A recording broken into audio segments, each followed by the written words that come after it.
Cerita misteri, kuburan tanpa nama. Di pinggir kota kecil, terdapat kuburan tua yang tidak memiliki nama. Kuburan itu terletak di atas bukit, dikelilingi pohon-pohon yang rindang dan semak-semak yang lebat.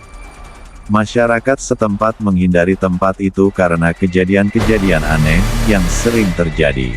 4 teman, Raka, Lesti, Andi, dan Nina, memutuskan untuk mengunjungi kuburan tersebut pada malam hari.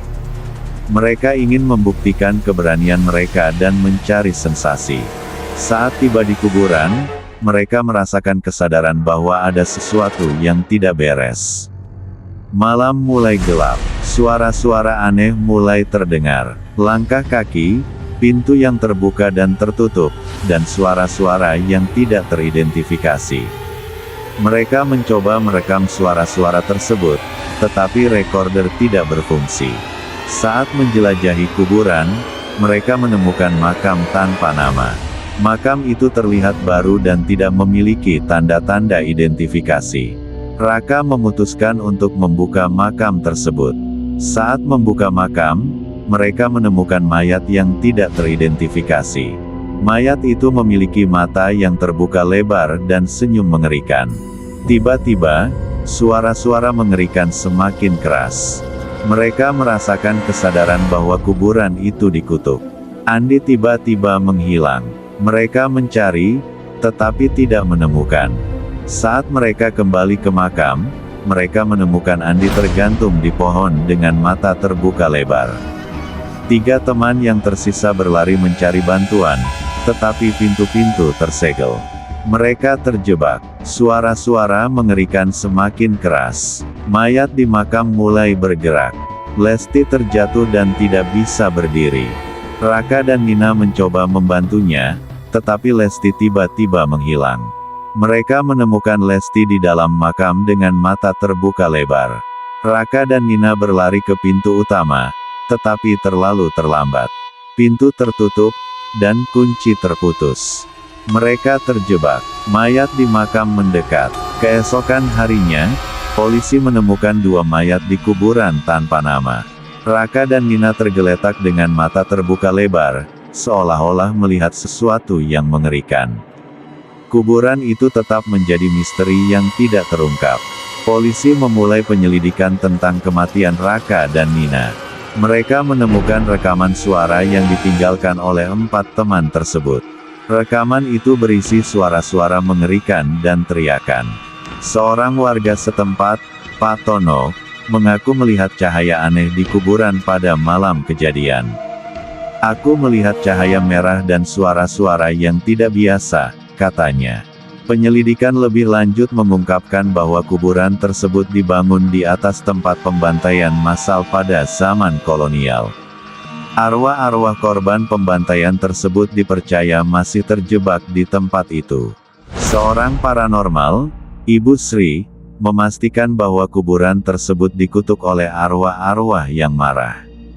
Kuburan itu harus ditutup dan diberkahi, katanya. Ibu Sri melakukan ritual pembebasan untuk arwah-arwah yang terjebak. Namun, ritual tersebut tidak berhasil. Arwah-arwah tersebut tetap marah. Pak Tono ditemukan tewas di dekat kuburan. Dia memiliki mata terbuka lebar dan senyum mengerikan. Kuburan tanpa nama tetap menjadi misteri yang tidak terungkap. Orang-orang percaya bahwa arwah-arwah tersebut masih terjebak dan menunggu korban berikutnya. Seorang wartawan, Rina, menemukan catatan milik Raka yang mengungkapkan rahasia kuburan tersebut. Catatan itu berisi tentang kutukan dan arwah-arwah yang marah. Rina melakukan wawancara dengan Ibu Sri tentang ritual pembebasan yang gagal. Ibu Sri mengungkapkan bahwa kutukan tersebut sangat kuat dan sulit dihilangkan. Rina menemukan makam tua di tengah kuburan yang tersembunyi. Makam itu memiliki prasasti yang berbunyi, "Kuburan tanpa nama, tempat arwah-arwah marah." Rina terjebak dalam kuburan setelah mencoba membaca prasasti tersebut. Dia mendengar suara-suara mengerikan dan melihat bayangan-bayangan gelap. Rina tidak pernah ditemukan lagi. Kuburan tanpa nama tetap menjadi misteri yang tidak terungkap. Orang-orang percaya bahwa arwah-arwah tersebut masih terjebak dan menunggu korban berikutnya. Setelah beberapa hari, Polisi menemukan mobil Rina di dekat kuburan, tetapi tidak menemukan Rina. Mereka memulai pencarian dan menemukan sebuah kamera di dalam mobil. Polisi menemukan rekaman terakhir Rina di kamera tersebut. Rekaman itu menunjukkan Rina berjalan menuju makam tua, lalu tiba-tiba menghilang. Polisi tidak menemukan jejak Rina. Masyarakat percaya bahwa Rina menjadi korban berikutnya dari kutukan kuburan. Ibu Sri melakukan ritual pembebasan kedua, tetapi kali ini dengan bantuan seorang pendeta. Mereka berharap dapat membebaskan arwah-arwah yang terjebak. Ritual pembebasan berhasil, tetapi dengan konsekuensi yang tidak terduga. Kuburan tanpa nama menghilang secara misterius, bersama dengan semua makam dan prasasti. Rina muncul kembali, tetapi dengan perubahan yang mengerikan. Rina menjadi orang yang berbeda, dengan mata yang gelap dan senyum mengerikan. Dia tidak ingat apa yang terjadi selama dia hilang. Masyarakat percaya bahwa Rina menjadi korban kutukan kuburan. Rina mulai mengalami perubahan aneh. Dia sering menghilang tanpa jejak dan memiliki kekuatan supernatural. Masyarakat percaya bahwa Rina menjadi pembawa kutukan. Rina menemukan catatan milik leluhurnya yang mengungkapkan rahasia kuburan. Catatan itu berisi tentang ritual pembebasan yang sebenarnya. Rina memutuskan untuk melakukan ritual pembebasan sejati. Dia mengumpulkan bahan-bahan dan melakukan ritual di tempat kuburan yang menghilang. Ritual pembebasan berhasil, tetapi dengan konsekuensi yang mengerikan. Rina kehilangan ingatannya dan menjadi orang biasa lagi. Namun, kuburan tanpa nama muncul kembali dengan kekuatan yang lebih kuat. Kuburan tanpa nama menelan Rina dan semua yang tinggal di sekitarnya. Tempat itu menjadi kuburan massal yang mengerikan. Cerita Rina dan kuburan tanpa nama menjadi legenda mengerikan yang hidup selamanya. Cerita ini mengingatkan kita tentang pentingnya menghormati dan memahami sejarah serta misteri yang ada di sekitar kita.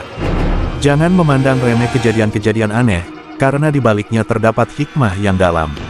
Kuburan tanpa nama masih ada, menunggu korban berikutnya. Apakah Anda berani mendekatinya?